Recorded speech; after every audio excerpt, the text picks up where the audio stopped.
tumultuous times, it can be easy to become pessimistic in our views of our country, and with good right.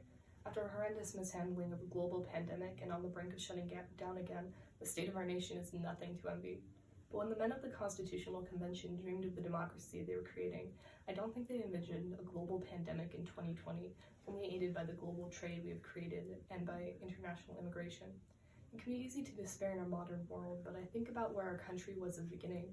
When Thomas Jefferson drafted our Constitution for the first time, there was no such thing as airlines that could bring people together from opposite sides of the world.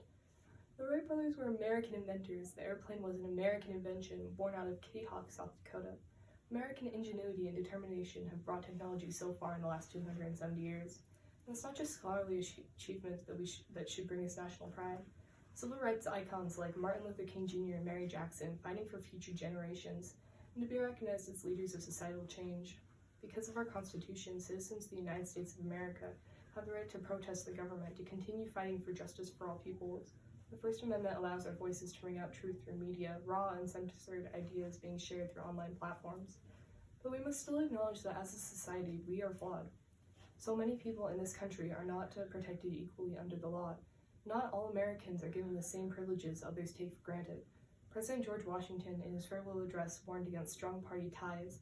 And looking at the current political atmosphere, I'm afraid that his warnings have gone unheeded by both sides.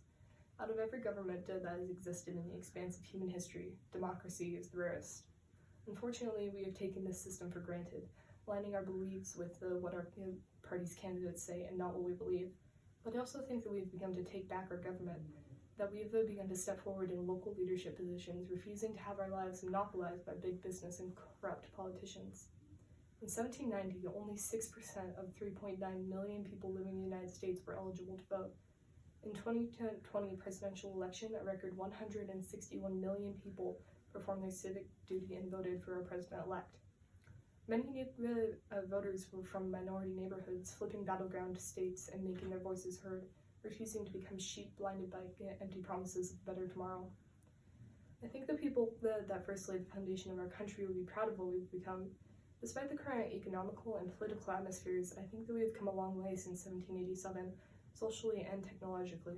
The quality of life has improved drastically, and more people have been given the right to vote. In 2020, it may have been an unusual year, but that doesn't mean that we can't still grow from our mistakes.